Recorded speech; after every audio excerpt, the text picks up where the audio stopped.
Hi, everybody. Welcome back to another episode of What the Heck Next. My name is Carrie Morrow, and I am your host, interviewing some of the coolest Hollywood people I know. Today, I have a guest who is so talented.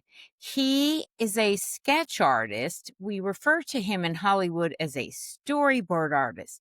His renderings are made in the early stages of a production, not just animation, in live action. He has worked on shows like Spiderman, Family Guy, and many more. He is one of my dear friends, an incredibly talented artist. He's going to teach us what a storyboard artist does, how he got to Hollywood, what his career has been like, and what the heck he's up to now. I really look forward to you meeting him. He's a really great definition of life has a way of changing our plans, the ones we never planned to change. Let's go meet him.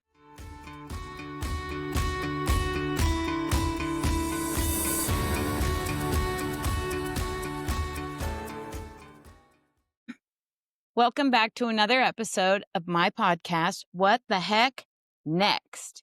My name is Carrie Morrow. I'm super excited to have a guest on today who is ridiculously talented, my friend, Phil Langone. And I say friend because we really didn't meet through this business. We actually met through the commonality of having sons who plays ice hockey. And our boys were on a team together a few years ago, and we kicked up a conversation and realized we're in the same business. And now we're in the same situation. He is a storyboard artist with incredible credits, and I'm actually going to let him explain to you what a storyboard artist does, because some of you probably don't know. Hi, Phil. Welcome to the podcast. Thank you. So tell us, what is a storyboard artist? We break down the script into just images, into drawings. Well, in live action, it's different than animation. Well, it's similar, but different. In live action, they'll use them for different departments. So oftentimes I'll break down the script. Usually you're one of the first ones to actually break down the script for the director and for the producers to look at and see if things are working, see what they're going to need. And then it goes on to maybe like previs or the art department where they figure out how much is it going to cost to build certain sets. How What much about of the like set do they need stunts? to Yeah, it's good for stunts too. It's different depending on the studio you're working for. So if you're working for Marvel, let's say, which I've done a bunch of work for, they'll have their stunt actors, and sometimes you'll come up with a bunch of stuff, and then sometimes the stunt actors will come up with a lot of things, and sometimes they work together. Sometimes you're just in your own department doing your own thing, coming up with ideas. So it And depends. do In you, animation, it's a little different though. yeah. So do you work initially on your own, your interpretation, or does the director give you sort of direction that he's looking for?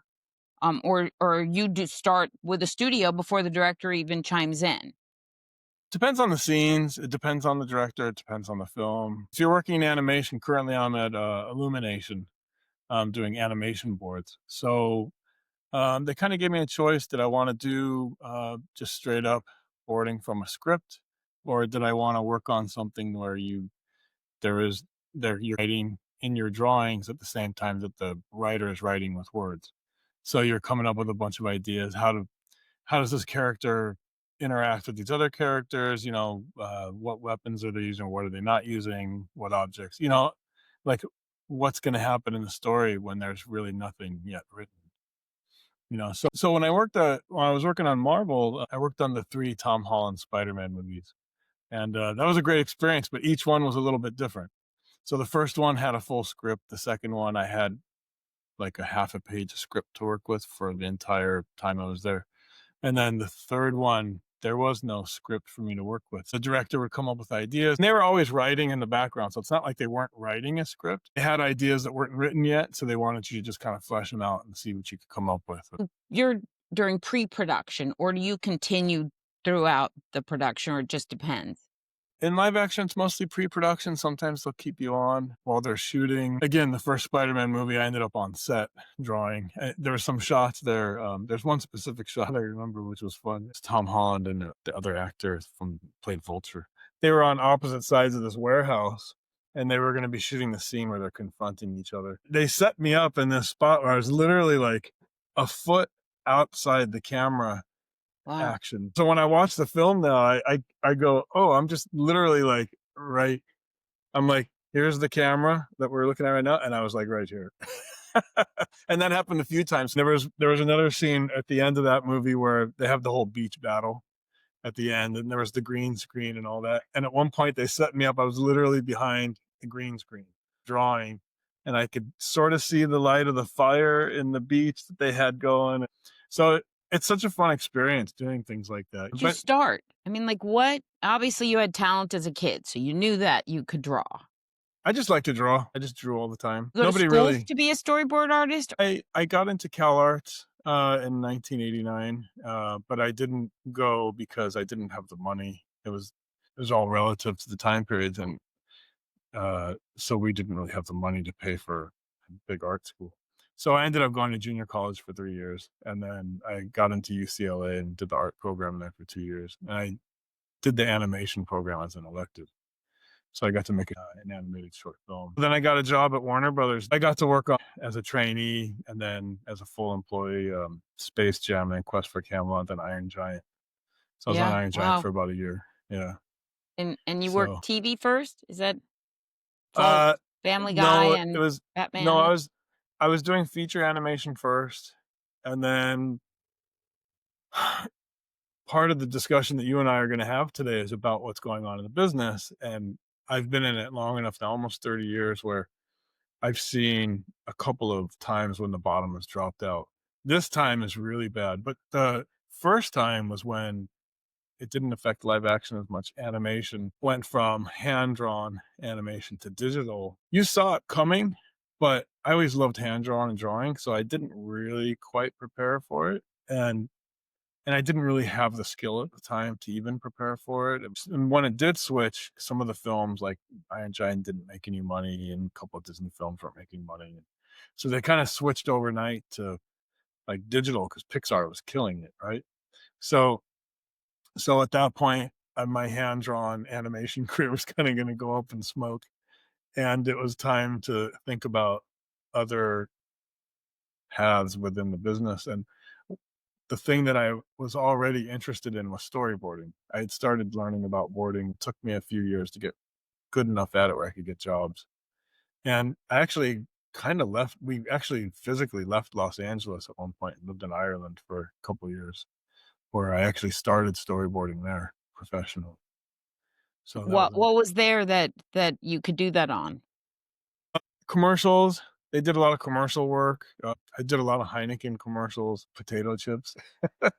um, a lot of PSAs for drunk driving and don't drink drive. And I was working on short films for like €100 a film. I didn't mind because I was getting terrible money. I got to meet people and it was fun. I got to work on some short films and I got to go to set and kind of hang out and help out. I knew a producer that I had met working in TV because in my transition after Iron Giant, I got on The Simpsons.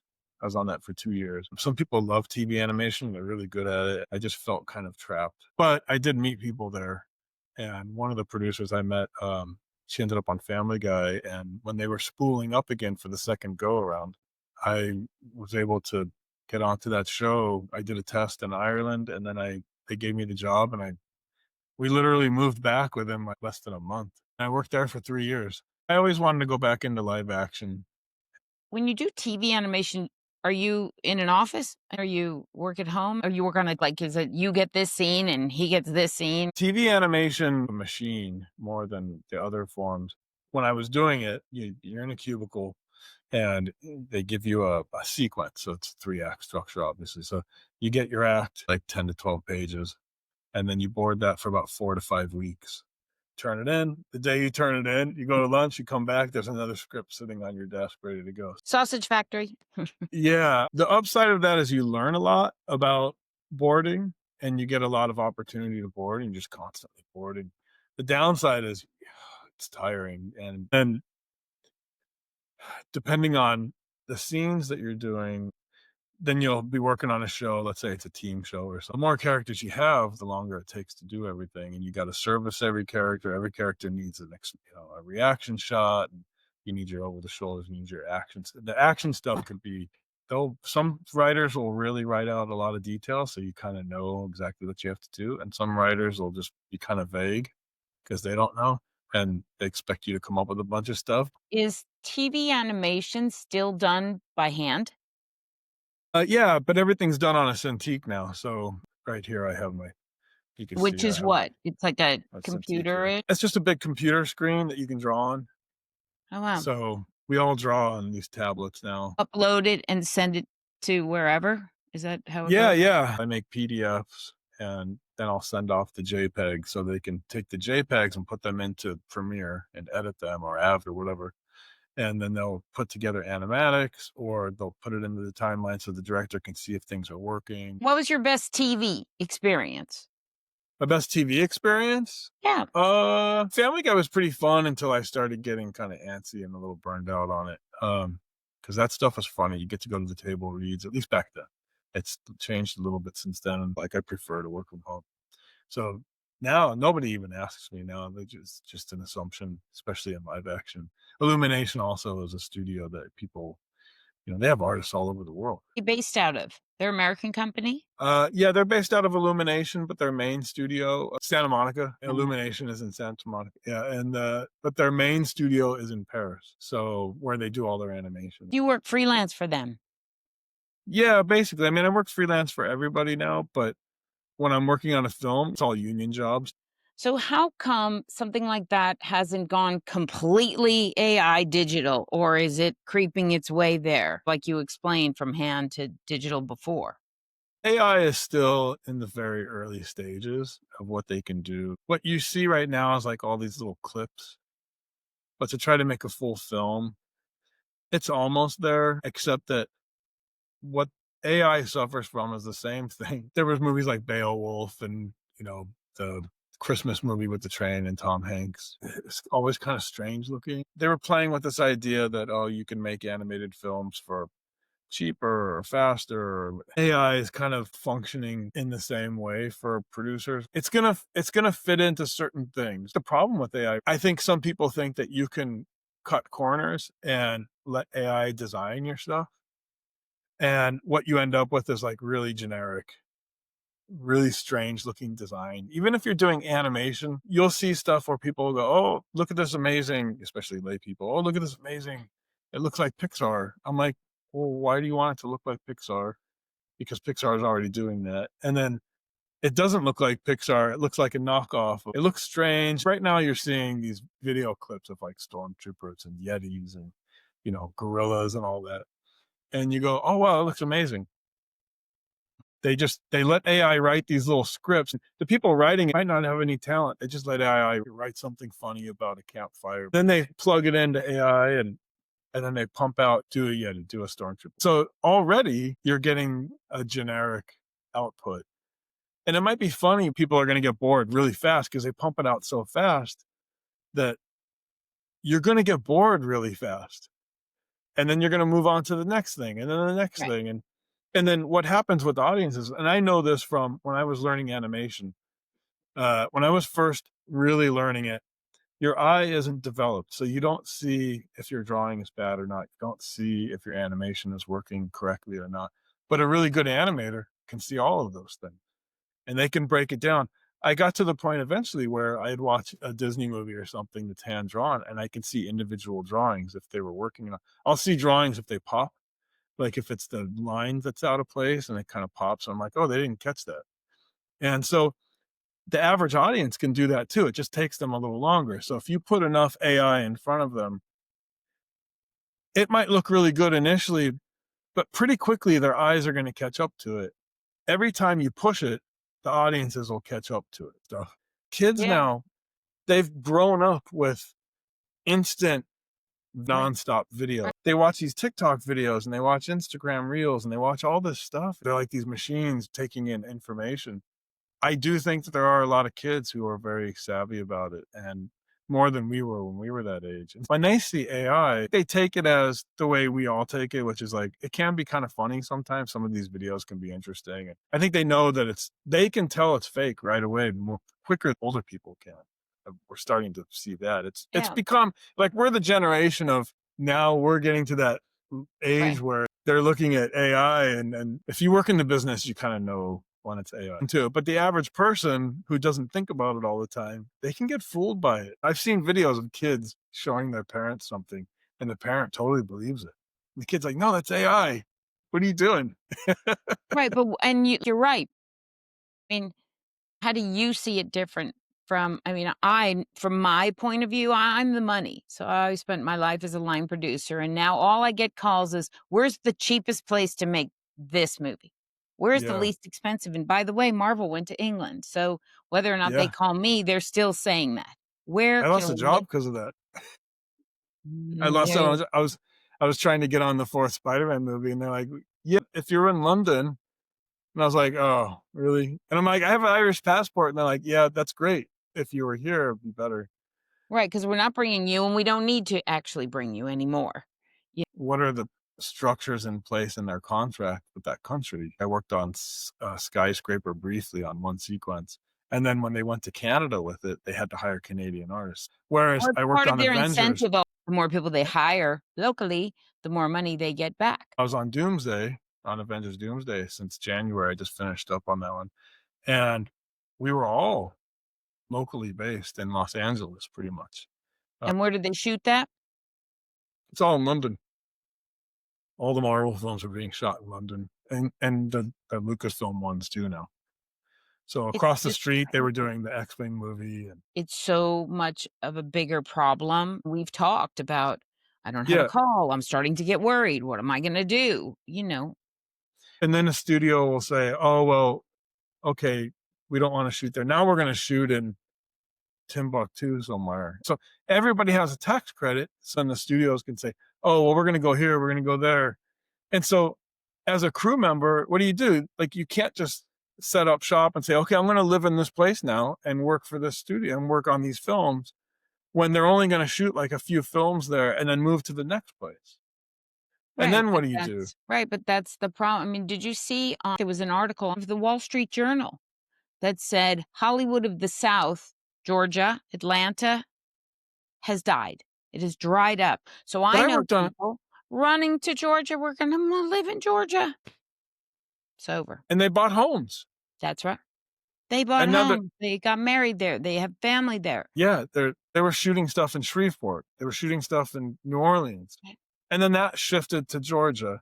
Now it's shifting what? It's gonna shift to New Jersey and New York? I made Saw 10 in Mexico City, okay? For $3 million. That's a Yeah, $40 million movie. yeah, Not a single, except for the cinematographer and the art director, who were non-union. We went to Mexico City, and we didn't have to hire a single American. Not the camera department, nobody.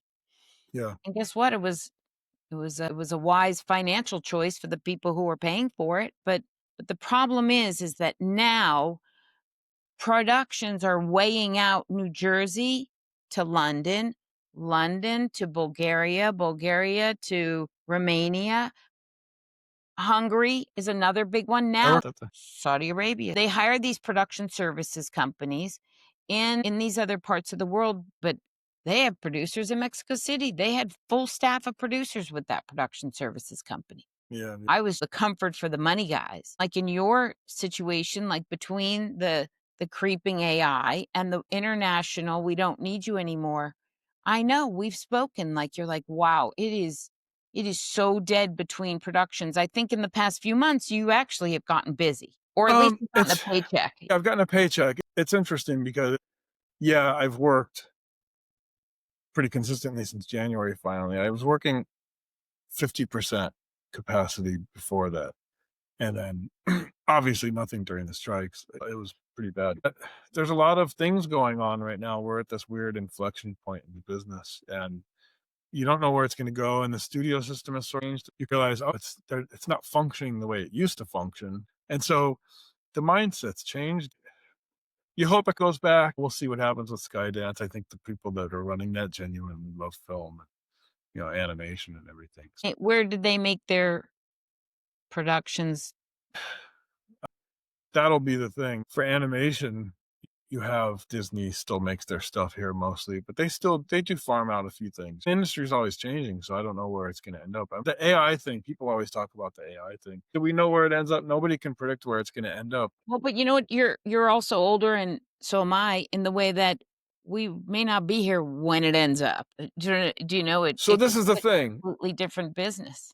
So the younger generation now is kind of savvy about it. The baby generation, the generations growing up with AI, they might not care at all. So Yeah. that when we're done and retired or wherever we're at, that's when it'll really hit. Whoever's working in the business is really going to have to deal with it. This business is already consolidating and shrinking at the moment. So AI going to supplant certain things where it's not necessarily getting rid of jobs because those jobs were already gotten rid of. I don't know if it's fear mongering. You see these posts or you see these articles or even on the news. AI is going to replace the fearful Yeah. conversation. They hire all these people. And then when it kind of flatlines, then you get all these people and then they just slice off all this group of people and just they're done and they got to go find a different line of work outside the business or wherever it is. And it happens all the time in a lot of different businesses. And I Right. think right now it's happening in our business. You're seeing it. And there are some really good people that have left business. I have a common friend who literally just said, I don't want to be in this anymore, and sold his Yeah. Burbank house and moved to Florida. Yeah. Yeah. And is still in the business. He's I on a mean, we show. were close. Yeah, there you go. Yeah. I I mean, I I got think the that Avengers thing and it saved never us. in our lives did we think we'd even have to think those things. We thought we would ride it till we decided. It's interesting because now I'm in my 50s. So when I was in my 20s, especially during the 2008 crash, I remember reading articles about these people in their 50s and they're like, I can't get a job. The job I had is gone because of the crash.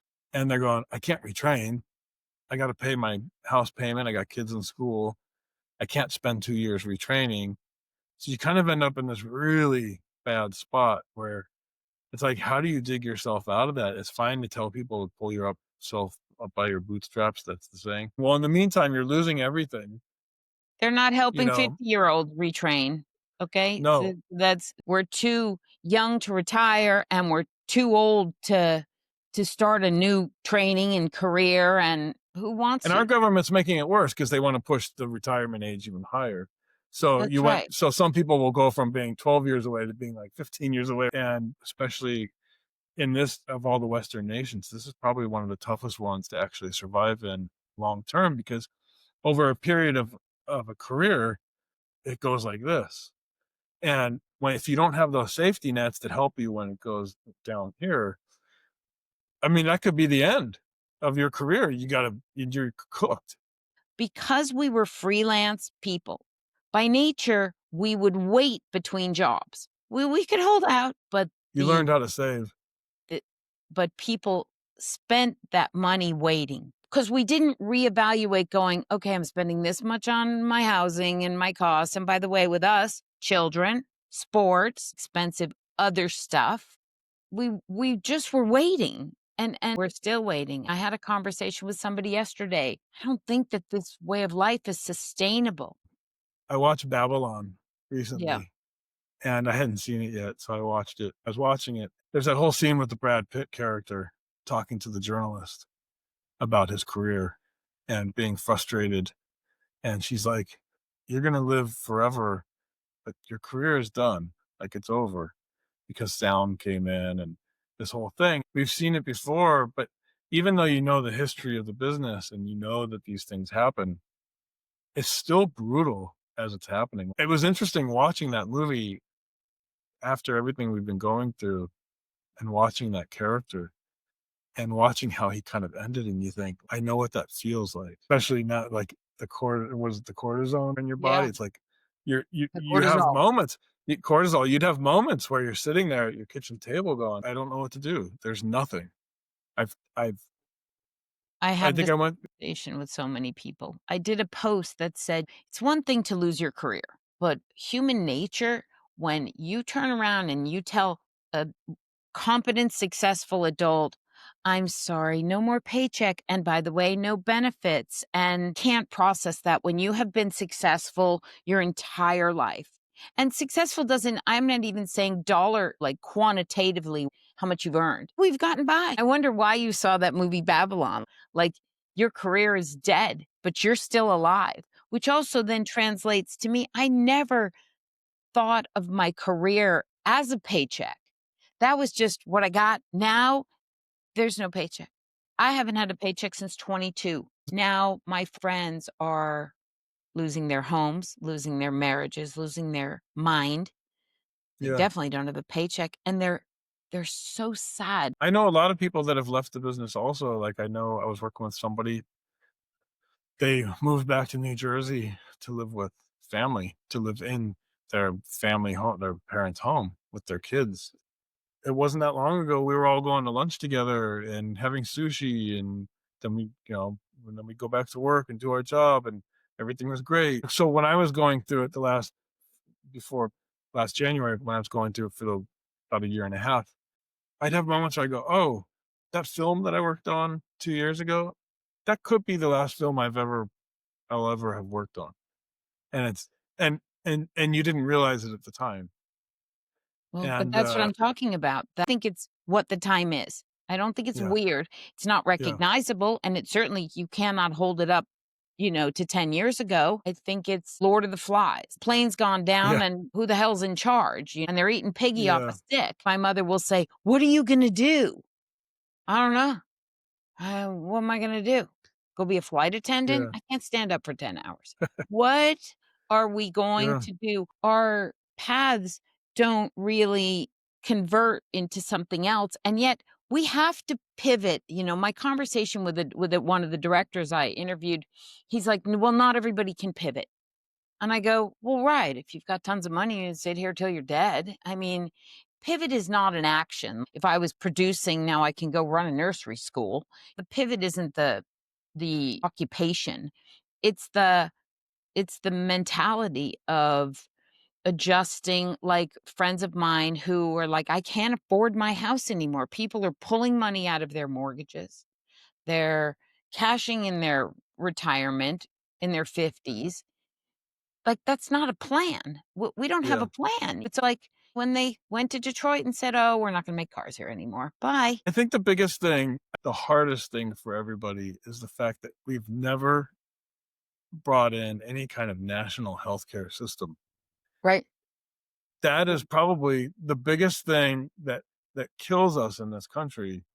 One, because it's harder to compete with other countries when they have national health care and you don't have to worry about paying for people's medical. And so we've created the system. It's kind of a monster, but we still don't have national health care. When your job does get shaky, if you're not putting in hours, you need the hours for to qualify. This is the problem. My wife got a job, so I can survive. But if you don't have health care, There are a few jobs, and my friends are like, "Oh, I'm up for this job," and then they hired somebody else. It's scavenger. I'm not kidding you. It's like somebody throws a crumb out in the middle of a stadium, in an arena, and everybody's running for the crumb. yeah, Like, how do we it's like survive? that's kind of the period that we're in, this transition period between what we knew and what we don't even know what's gonna happen, We just it's a mystery.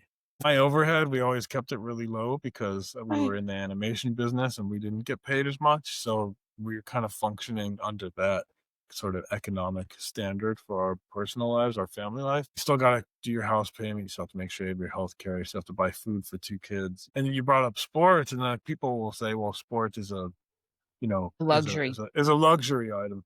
And you kinda go, "It is, except when you look at your kid and he's been doing this one sport and getting really good at it for the last, 11 years, and you're kinda telling him, 'Dude, I don't know if you're gonna be able to play at this level ever again.'" Like, this is and I as a parent, there's kind of there's not much more painful than taking things away from them sometimes like that. And yeah, people say, "Oh, builds character." I've seen people 20, 30 years after they were kids looking back and remembering that thing that they lost was taken away from them. And And as a parent, you're always worried about, where's it gonna all end up? And at the moment, I feel extremely fortunate. I'm of two minds with that. It's like, yeah, I'm fortunate, but it could end. It's hard to be happy or enjoy what you're doing when you have friends that are suffering and struggling. I'm not a person that can just live my life and forget about all that. Like, it's really hard watching other artists. I have artists, they'll email me or text me, "Hey, what's going on? You know anything going on? If you hear anything, let me know." And it's like, it's kind of it's kind of heartbreaking and frustrating and painful all at the same time because I know what it feels like to be on that end of it. As you're speaking, I'm thinking the difference is that before, when you'd work, without even thinking about it, there was work. I'll be finished with this. I wonder what's next. I'll call my agent. We're in a starving mentality. There's not a moment that you don't think like, wow, this could end and I don't know what's next. I have a family member that is in the tech business and can't get a job now because they're in HR, and I think it's because of AI. That's where AI is already killing people's careers and job prospects is and it's happening really quickly. And, you know, that leads to nothing good, by the way. It's really we're putting it out there to go, don't forget about us. Yeah. We need work. I find it kind of parallel to the moment the strikes hit, the first strike, the writer's strike in 23. I found it to be eerie that they're marching out in front of all these studios, and the news would say, the heads of studios, they haven't even said a word because they already were putting their other plans in motion. Don't worry, everybody, calm down, which is all you're looking for in the middle of a crisis. Yeah. Who's gonna say it's gonna be okay? I'm in position with sports. My son, he was like, "Mom, how are you gonna pay for all this?" And really the answer in my house, I am cashing in the money that I was going to live off of so you can live now. I mean, that's the only answer left in this house. There is no Yeah. other answer. I wanna start the conversation. I've actually gotten called for a couple of jobs It's because nice. of Yeah. this.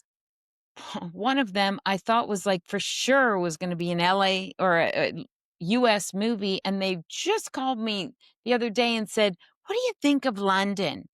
I was like, "Okay, the movie takes place in Vegas. I don't Yeah. know that Lon," and they're like, "But we Really? can." Oh my Yes. gosh. Yeah, But that's insane. even the look of the That's people, funny. they're like, "Right, but we Yeah, can get an incentive." Every investor wants the incentive. That's yeah. 40% across the board. I've tried to create storyboards using AI just with my own stuff just to test it, to see how it kinda works, and I just turned in a sequence where I pumped out, like, over 2 weeks, like, 350 something panels, and they're animated panels because I do animated boards, for animatics and things like that, so, and because I work in animation and live action, I'm kind of a hybrid artist, so I can kinda jump back and forth between the 2, and I can kind of combine them. And but I've tried it with AI and it doesn't work. Like, and I'll tell you why, because and I even put in my own name. I put in my own drawings to get it to kind of match what I'm doing to Right. see if I could get it to work. And it just looks like garbage. It doesn't, it vaguely looks like something that you've done. And it creates like these weird flat drawings. It doesn't work. I worked on the Venice chase sequence in Spider-Man Far From Home. And I think that one was well over 1,000 panels over a period of a couple of months that I worked on it. And by the way, I had no script on that. That was just me and the director had a short conversation about what they wanted, and I went off and created this whole entire sequence, this whole chase sequence, and all this stuff. I was using a combination of post-it notes, my iPhone, hand drawn stuff So on can you paper watch that I a would movie? photograph. If you watch a movie, can you see in the final product what you created? I'll work on a film and it'll come out 2 years later.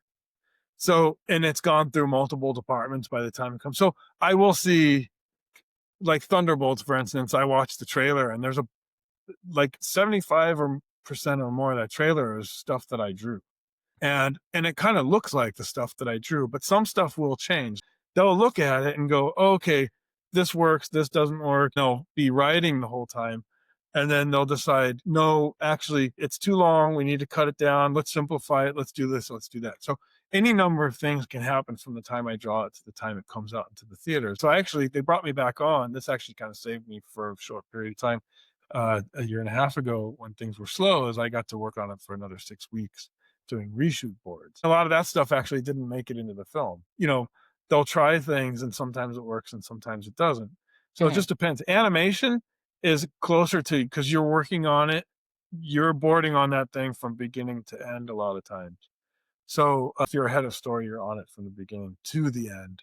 And you will redraw stuff. And so the stuff that you see in an animated film is stuff that looks like what you drew, Right. whereas live action is a little bit different. But it's so the processes are a little different, and the beginning and end is a little different. But AI trying to supplant a storyboard artist, a good storyboard artist, is basically like a collaborator with the director. The directors and the producers oftentimes, it's rare when I've worked on those productions before where the producer's like, just we have the script, just draw what's in the script. A good storyboard artist who has experience can work with a director and you're collaborating. Scorsese talked about it. Yeah, he has to produce the film that the studio wants.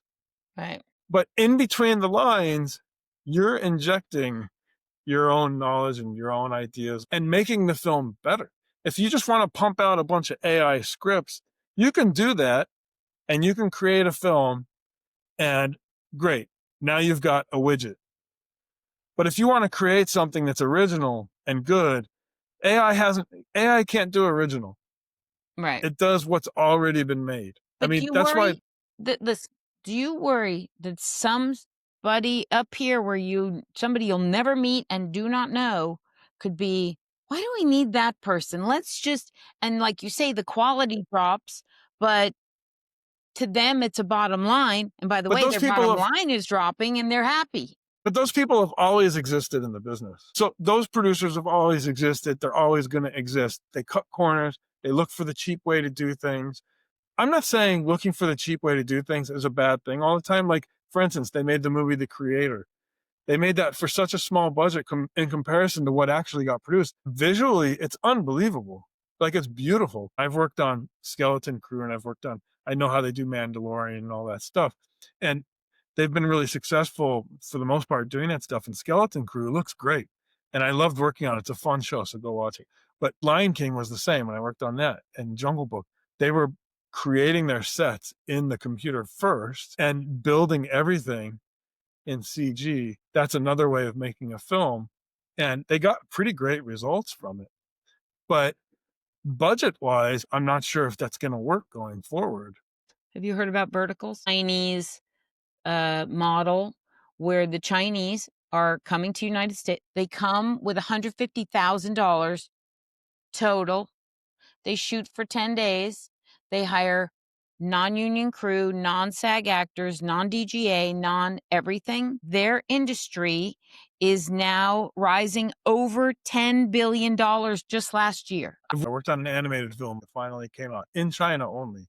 That's right. It's That's what it is, unbelievably in it's China it's so only. bad you can't even the story is so stupid, it's so bad. The whole But thing was so but bad. they We were now just they're laughing saying at it, but there's big studio executives who've now joined together to make the short form content, this vertical. so they're on the iPhones basically. Oh, That's why it's commercials are called kind the of doing the same things now too. that's right, and they're Yeah. making these, "Where can we make this for nothing?"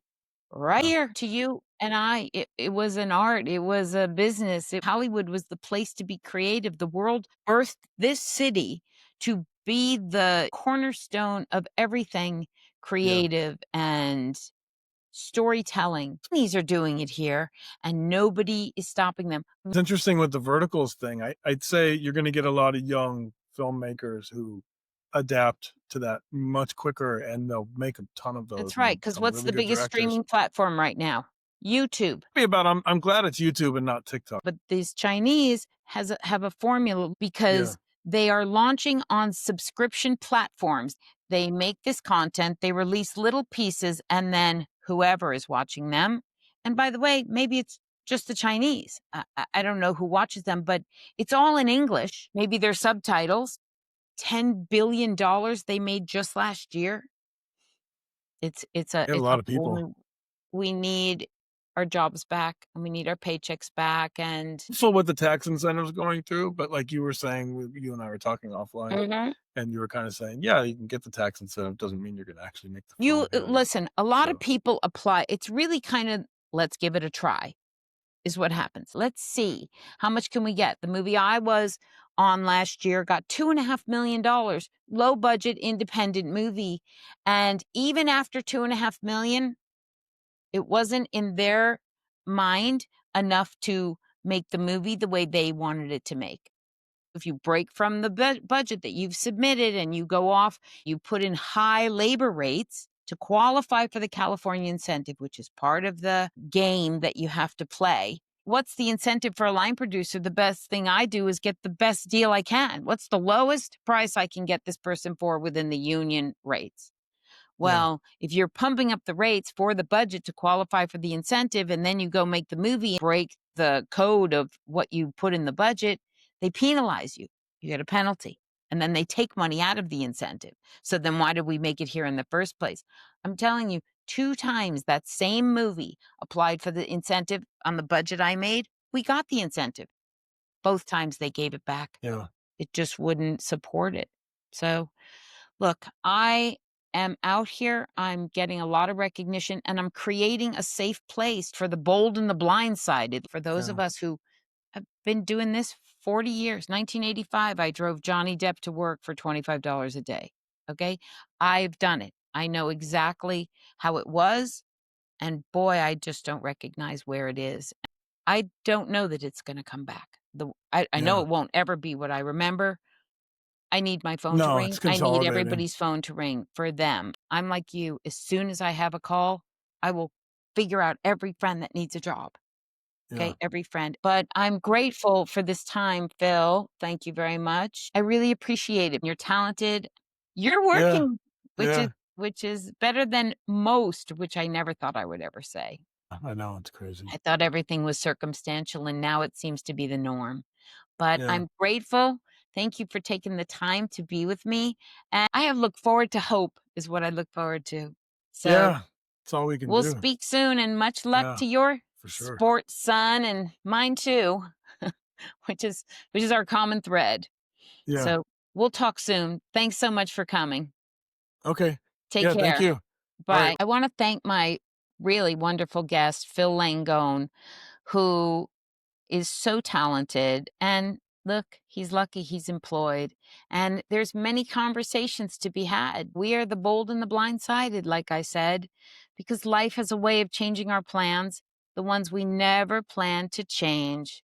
And we're pivoting and we're adapting and we're actually learning as we go. So please like and follow for more. Subscribe wherever you get your podcast, Apple, Spotify, YouTube. And I look forward to seeing you again. My name is Carrie Morrow. This is my podcast, What the Heck Next? And I'm beyond grateful that you came today. Thank you.